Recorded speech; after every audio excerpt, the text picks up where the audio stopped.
You're tuned in to 22 Crime, where the truth hides in the details. Together we dive into the darkest corners of human nature, exploring the mysteries that have left investigators puzzled and families searching for justice.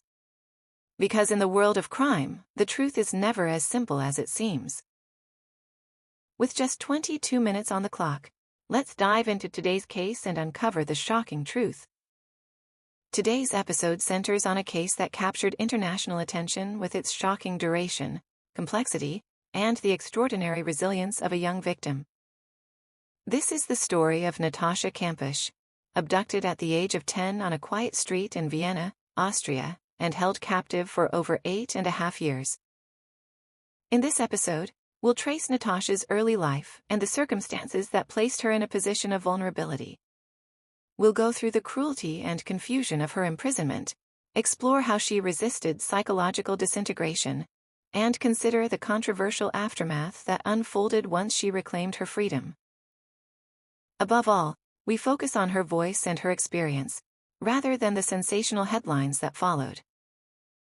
The clock is ticking. Let's uncover the truth behind today's mystery. Viewer discretion is advised. 22 is a true crime podcast that delves into real-life crime stories, which often involve graphic descriptions, sensitive content, and strong language that may not be suitable for all audiences. We strive to present these cases with the utmost respect for the victims and their families.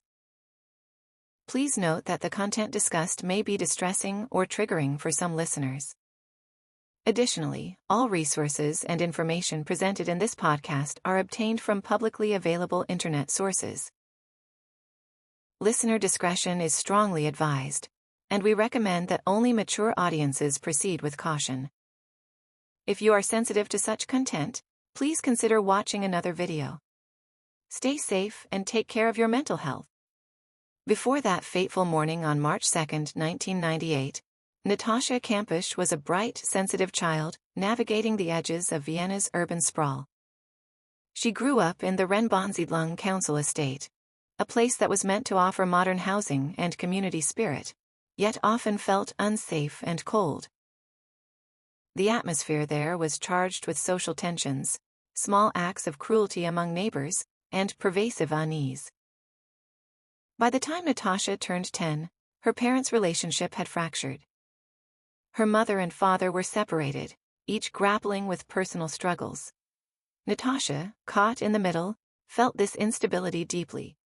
At home, she longed for unconditional warmth, but often encountered anger, misunderstandings, and a feeling of never being good enough. The family's arguments, the breakups and reconciliations, these were all heavy emotional burdens for a child. At school, life wasn't much easier. Natascha was teased and bullied by other children. She felt too chubby, too shy, too sensitive, an easy target for the rough humor of the council estate's kids. Small humiliations piled up, eroding her self-confidence. She wet her bed, felt ashamed, and heard adults talk past her problems rather than helping her cope. In this environment, Natascha developed a quiet determination. She wanted to grow up quickly, to break free from the helplessness of childhood. She fantasized about turning 18, about becoming independent, about shaping her own life on her own terms. Her dreams were modest but emphatic, a future where she made the decisions and faced the world on equal footing. That morning in early March began like many others. Natascha had argued with her mother the night before, and left home that day feeling misunderstood. The decision to walk to school alone, though it might seem ordinary, was an act of defiance, a small assertion of independence. She wore a new pair of shoes, determined to face the day's lessons under her own power. But the streets that led from her council estate to the classroom would yield something unimaginable. In a world already charged with uncertainty and fragile hopes, Natascha would encounter a danger that would shatter all previous fears and redefine the very nature of her childhood. When Natascha woke up after her abduction, she found herself in a subterranean world that did not belong to any reality she had known before. She was locked in a tiny cellar dungeon, just a few square meters, cut off from daylight, and accessible only through multiple locked doors and a narrow passageway. Here, the walls were not just wood and laminate. They were the boundaries of her entire universe. Her captor, Wolfgang Prekloppel, wasted no time asserting total control. He enforced rigid rules and schedules, rationed her food, and gave her a thin mattress to sleep on. A bare light bulb, connected to a timer switch, dictated day and night. The rattling of a fan pumping stale air into the room replaced the birdsong or distant traffic she once knew. Natascha's daily existence hinged on obedience. Any defiance, no matter how small, an extra sip of water, a question posed at the wrong time, a glance held too long, could result in brutal punishment. Her captor took care to isolate her from every hint of normal human contact. Hours turned into days, days into weeks, weeks into months. Amid this relentless deprivation, Natascha improvised strategies to keep from unraveling. She clung to memories of her family and her old life, replaying scenes in her mind, the sound of her grandmother's voice, the pink walls of her childhood bedroom, the taste of a favorite food. She invented rituals, counting steps, timing her breaths, memorizing books and television shows he grudgingly allowed her to see. She found a fierce determination to survive, forging an inner world far richer than the cramped space that trapped her body. At times, Prekloppel granted small concessions, perhaps a board game or an episode of a TV series, but these gestures were never signs of kindness. They were calculated moves in a cruel psychological game, conditioning her to feel gratitude for scraps of pseudo-normality, while keeping her utterly dependent on him. In the dungeon, Natascha lost track of the months and years. She was still a child at the start of her captivity, forced to become an adult in darkness. Her captor was both jailer and bizarre father figure, provider and tormentor, and she learned to mask her true feelings behind a calm, compliant facade. The outside world kept turning while she remained sealed away, scraping at the boundaries of fear and hope. This was her new reality, a struggle against despair and the steady erosion of identity. Yet, within her confined space, Natascha Kampusch nurtured a stubborn spark of selfhood. She knew deep inside that if she could hold on to her sense of I, her name and her memories, she was keeping a door open, however small and distant, to a future beyond these walls. As the days turned into months, and the months into years, the grim reality of Natascha Kampusch's captivity solidified into an unyielding nightmare. The dungeon, once a stark symbol of her abduction, became her entire universe, a confined space where time lost its meaning, and every moment was a battle for survival. Wolfgang Prekloppel, her captor, intensified his control with a calculated blend of psychological manipulation and physical abuse. His methods were methodical, designed to erode any semblance of autonomy and to break her spirit. Each day began with the relentless ringing of the timer switch, dictating the artificial cycle of day and night. The absence of natural light plunged her into a perpetual state of disorientation, making it difficult to maintain a sense of time or reality. Food remained a scarce and erratic commodity. The few morsels Prekloppel provided were barely enough to stave off starvation, yet they were insufficient to nourish her growing body. Carrots became a staple, their beta-carotene staining her skin yellow, a constant grotesque reminder of her dependency. Weighing herself daily became a twisted ritual, as Prekloppel's obsession with her weight reflected his warped perception of control and perfection. The physical abuse was unrelenting. Beatings with fists, hammers, and other objects left her bruised and broken, both physically and emotionally. Each mark on her body was a testament to the violence she endured, a stark contrast to the fleeting moments of pseudo-normality that Prekloppel occasionally allowed. These moments were deceptive, serving only to deepen her psychological torment, by offering temporary illusions of kindness that quickly dissolved into renewed brutality. In these dark corridors of her existence, Natascha clung to fragments of her former self. She began documenting her experiences in diaries, small, clandestine acts of rebellion against the silence imposed upon her. These writings became her lifeline, a way to preserve her identity amidst the erasure imposed by her captor. Through her notes, she maintained a semblance of normalcy, a private sanctuary where she could process her suffering and nurture the hope of eventual escape. Prekloppel's control extended beyond the physical confines of the dungeon. He meticulously monitored her every action, dictating not only her daily routines, but also attempting to shape her thoughts and emotions. He introduced rigid choreographies for household tasks, enforcing obedience through fear and punishment. Even the simplest acts, like cooking a meal or tidying up, were battlegrounds where her compliance was demanded, and her resistance was met with violence. Despite the overwhelming oppression, Natascha's resilience shone through. She developed intricate mental strategies to cope with her captivity, imagining conversations, creating internal dialogues, and envisioning a future beyond the walls that held her. These mental exercises were acts of defiance, affirmations of her humanity in the face of relentless dehumanization. The years of abuse and control wore down her body and spirit, but they also forged an unbreakable will to survive. Each day survived was a victory against the despair that Prekloppel sought to instill. Her ability to adapt, to find moments of internal peace amidst chaos, and to preserve her sense of self became her greatest strengths. In the silence of the dungeon, amidst the echoes of her torment, Natascha Kampusch nurtured a fierce determination. She knew that her only hope lay in maintaining her identity, in holding on to the fragments of her past that defined who she was. This internal resilience would become the foundation upon which she would eventually build her escape, a testament to the indomitable human spirit, even in the darkest of circumstances.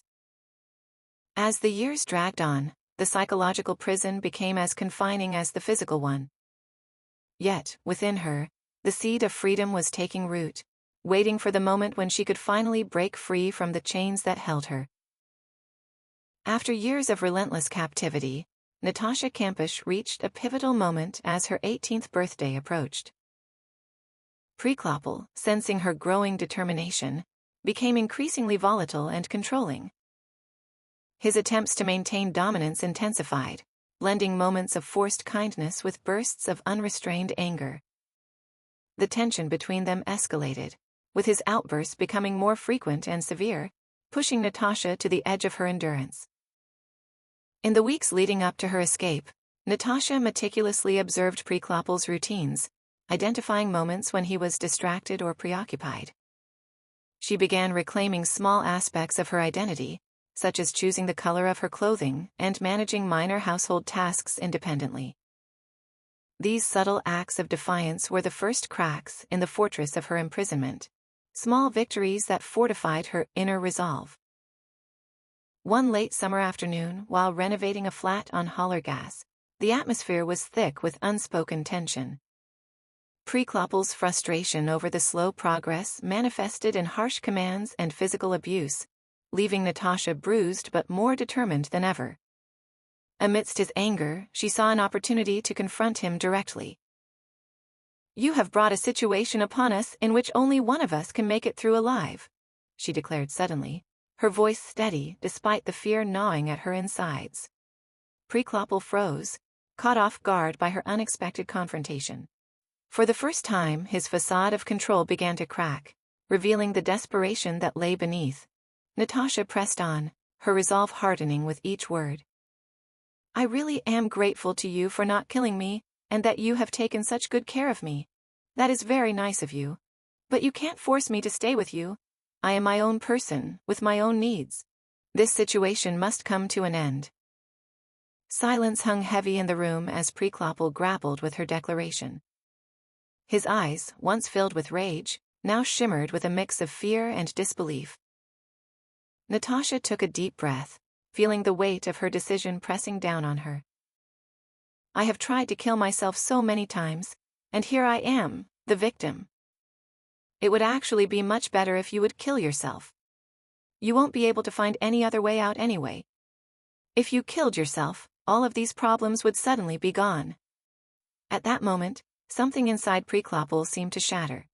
The man who had once been an unyielding captor now appeared broken, his despair palpable as he turned away from her. Natascha sensed the shift, a fleeting opportunity born from his moment of vulnerability. 3 weeks later, on August 23, 2006, the culmination of her years of mental and emotional preparation came to fruition. That morning, Priklopil sensed her growing resolve and became more volatile than ever. The preparations for their next outing were fraught with tension, each task a step closer to her planned escape.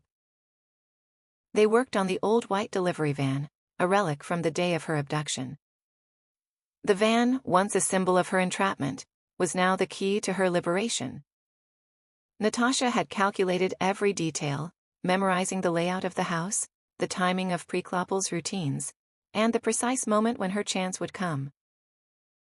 On that fateful afternoon, as the sun dipped low and cast long shadows across the yard, Priklopil stepped away to attend a brief phone call. The room was momentarily empty, the heavy air thick with anticipation. Natascha seized the moment. With her heart pounding and every fiber of her being focused on freedom, she bolted towards the open garden gate. Her legs moved with a speed fueled by years of pent-up fear and the desperate desire to breathe fresh air once more. She didn't look back, knowing that turning would only spell her doom. The pathway was narrow, winding through the neglected garden, but it led directly to the open gate. She sprinted, her breath ragged, eyes fixed on the horizon where the world awaited her. As she reached the gate, the reality of her actions began to sink in. The streets beyond were unfamiliar, yet each step away from the house felt like a step towards reclaiming her stolen life. Panic threatened to overwhelm her, but she pushed it aside, focusing instead on the promise of freedom that lay just beyond her reach. With sheer willpower, she pushed open the gate and ran into the bustling streets of Vienna. The sounds of the city, honking cars, chattering pedestrians, distant sirens, filled her senses, grounding her in the reality she had yearned for. She navigated through the maze of streets, her mind racing with thoughts of escape and the hope of being found. Desperate for help, she called out, "You have to help me! I need a mobile to call the police, please!" The initial responses were met with confusion and disbelief. Strangers glanced at her, unsure of how to react to the emaciated, frightened young woman pleading for assistance. As she stood trembling on the pavement, a sense of hopelessness began to creep in. But then, something miraculous happened, a flicker of recognition and concern in the eyes of a passing woman. "Kampusch?" the woman asked, her voice tinged with realization. Relief surged through Natascha as she identified herself, her voice gaining strength. "My name is Natascha Kampusch. You must have heard about my case. I was abducted in 1998. The woman's eyes widened in shock and sympathy. "Natascha, you're alive?" Before the unfolding scene could escalate into chaos, the presence of police officers brought a sense of order. They approached cautiously, their authoritative presence both reassuring and intimidating. As they began to verify her identity, the realization dawned on Natascha that her years of isolation were finally coming to an end. Within moments, the police had confirmed her story. Embraced by her family, who had never ceased searching for her, Natascha felt a profound sense of relief and liberation. The nightmare that had defined her entire existence was over. Yet, as she stepped into the warmth of her newfound freedom, she knew that the journey ahead would be one of healing, reflection, and rebuilding, a testament to her incredible strength and unyielding spirit. Upon her escape, Natascha Kampusch found herself at Vienna's General Hospital, in the psychiatric ward for children and adolescents. Despite receiving excellent care, she felt confined by the ward's closed environment, cut off from the very freedom she had just achieved. The media frenzy outside intensified, with photographers and reporters clamoring for her story. Her parents, who had tirelessly searched for her, were finally reunited with her in an emotional embrace, tears streaming down their faces as years of fear and uncertainty melted away in an instant. However, the joy of reunion was quickly overshadowed by the overwhelming presence of the media. Natascha was thrust into interviews with major outlets, struggling to maintain her composure while the world scrutinized her every move. Initial waves of sympathy soon gave way to skepticism and resentment as the public grappled with her nuanced portrayal of her captor, Prekloppel. Her attempts to present a balanced view were often met with misunderstanding and hostility, complicating her path to healing.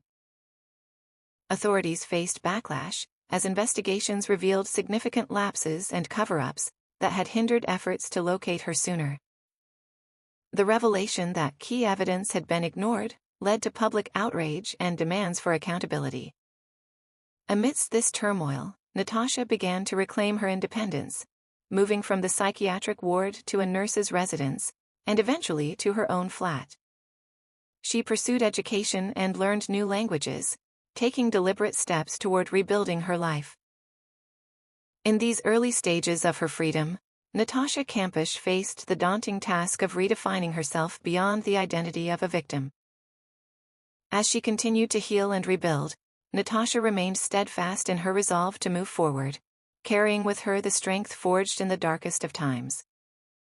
Her story is a testament to the resilience of the human spirit and the enduring quest for freedom and self-determination. Thank you so much for listening all the way through. If you've made it to this point, drop a comment with the word "done," and we'll give you a personal shout-out to show our appreciation. We hope you enjoyed this deep dive in this murder and media frenzy. It was as fascinating for us to create as we hope it was for you to hear. If you found this episode thought-provoking, don't forget to like, subscribe, and hit the notification bell so you never miss an update. We also invite you to join our YouTube channel, where you can get early access to our content, have your questions answered directly, and enjoy exclusive members-only content. We'd love to know what you think about this case. Was justice truly served? Share your opinions in the comments below. We're always eager to hear your thoughts. For those wanting to explore more on true crime, we've included Amazon affiliate links to some of the books we referenced in our researches. Purchasing through the link won't cost you anything extra, but it will support the channel and help us continue bringing you more content. If you're craving even more, consider joining our Patreon community. As a member, you'll get access to the full script of this episode, exclusive book summaries, and even the complete set of images featured in this case, available for purchase in our Patreon store. This has been 22 Crime. Until next time, stay curious, stay informed, and stay safe.